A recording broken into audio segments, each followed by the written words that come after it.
Bueno, hola a todos, ¿cómo están? En este video vamos a ver un tema un poco más teórico que tiene que ver con las obligaciones de los empleadores cuando tienen empleados, es decir, cuando tiene que armar su perfil laboral, qué es lo que tendría que tener en cuenta. Lo divide en tres partes. La primera parte es las obligaciones que va a tener al inicio de la relación laboral, es decir, cuando tiene un empleado, ya sea por primera vez o un empleado ya siendo empleador, va a tener que de todos modos hacer todas estas etapas. Al inicio de la relación laboral tiene que registrar al empleado en la página de AFIP, que se denomina alta temprana. Quiere decir que nosotros vamos a avisarle a la AFIP que a partir de tal fecha tenemos un empleado nuevo. Vamos a tener que dar toda la información del empleado, cuál es la categoría, cuál es el convenio colectivo de trabajo bajo el cual va a estar encuadrado, y vamos a tener que, a partir de ese momento, cumplir todas las obligaciones eh, desde el punto de vista previsional. ¿Mm? Acá tenemos que tener en cuenta que va a estar tanto influyendo AFIP como ARBA, como ANSES, perdón, de acuerdo a lo que tengamos que hacer. Todo lo que tiene que ver con la parte de contribuciones, aportes, etcétera, va a estar involucrada AFIP. Y todo lo que tiene que ver con el cobro que va a tener que hacer en algún momento el, el empleado sobre el tema de lo que son las asignaciones familiares y otros, ahí va a estar la ANSES, ¿sí? Por eso nosotros tenemos que tener una carpeta donde tengamos todos los datos de las asignaciones familiares del empleado, y eso lo vamos a incorporar al sistema ANSES.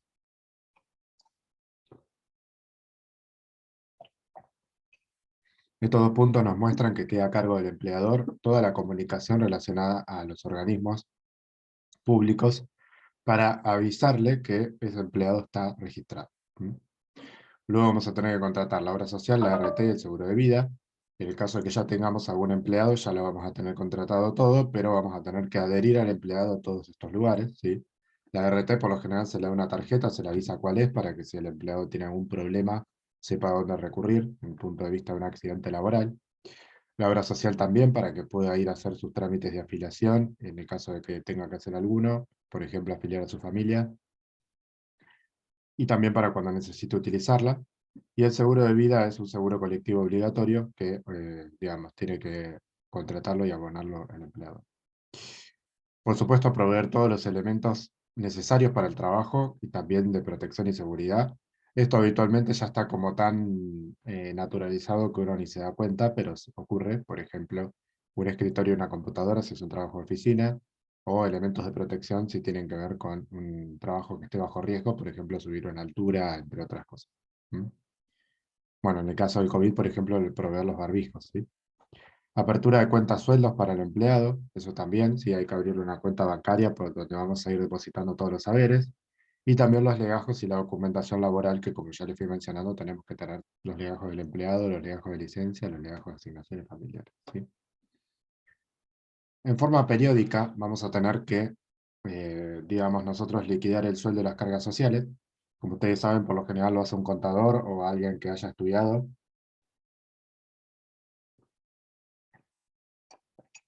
pero lo haga quien lo haga, la responsabilidad es del empleador. ¿M? Es decir, que el contador, si lo hace un contador, va a estar representando al empleador en esa tarea, ¿sí? Entonces va a liquidar el sueldo, las cargas sociales, va a ingresar las cargas sociales en la FIP. Cargas sociales son aportes y contribuciones.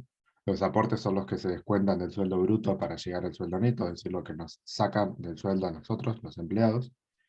Y las contribuciones son un porcentaje aparte, también calculado sobre el sueldo, pero que no aparece en el recibo de sueldo, que debe pagar el empleado. ¿Mm? Entonces, bien, ingresar las cargas sociales en la FIP. Abonar los sueldos en fecha, ¿sí? Al empleado. Retener el impuesto a las ganancias en el caso de que el trabajador se encuentre grabado por ganancia de cuarta categoría. ¿Mm? Eso lo hemos visto un poco en la parte de impuesto a las ganancias. La ganancia de cuarta categoría, que son las del trabajo en relación de dependencia, o del trabajo personal, mejor dicho, y dentro del trabajo personal está relación de dependencia. En el caso de que el trabajador tenga un sueldo lo necesariamente alto para poder retener el impuesto a las ganancias, lo deberá hacer el empleado.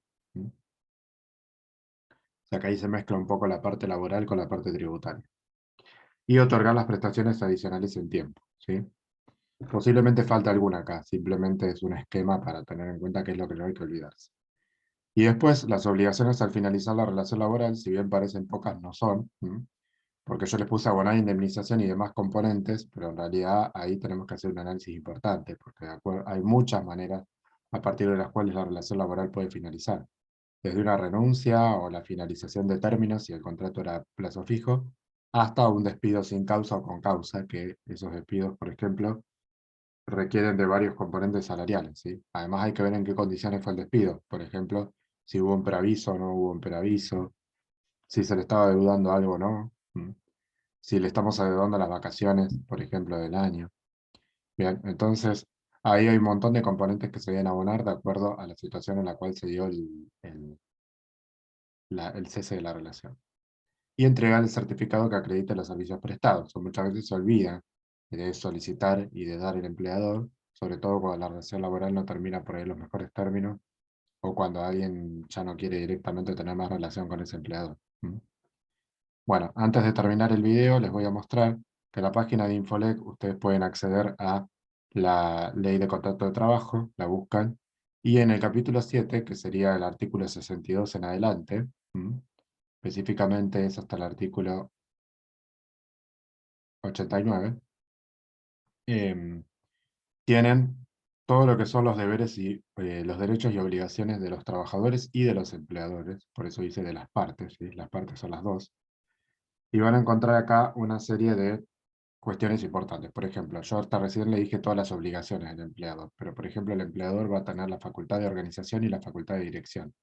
Eso quiere decir que puede organizar el trabajo, los recursos, decir dónde tiene que ubicarse cada trabajador, y también va a poder dirigir, digamos, de acuerdo a lo que requiera la empresa o el lugar de trabajo, cuáles son las actividades que tiene que realizar cada uno. Cómo va a organizar su jornada laboral, por ejemplo. Bien. Después limita algunas cosas, como por ejemplo la disciplina y los controles personales, ¿sí? Que a veces son cuestiones que generan algún problema. Acá aparecen algunas cosas que ya estuvimos hablando, como el pago de la remuneración y el deber de seguridad. El reintegro de gastos, por ejemplo, en el caso de que el trabajador tenga que haber puesto dinero en su bolsillo para pagar algún gasto de la empresa, tiene que haber un reintegro. El deber de ocupación, que es que el empleador debe garantizar al trabajador que va a tener trabajo, ¿sí? Tampoco está bien que una persona tenga a alguien, aunque le pague el sueldo, y no tenga nada para trabajar. El trabajador va a tener el deber de diligencia, que quiere decir que va a tener que de alguna manera... No, perdón, esto es para el empleador. Dice que tiene que cumplir las obligaciones que le confiere la ley. Ahí estamos mejor. Eh, porque estaba buscando uno.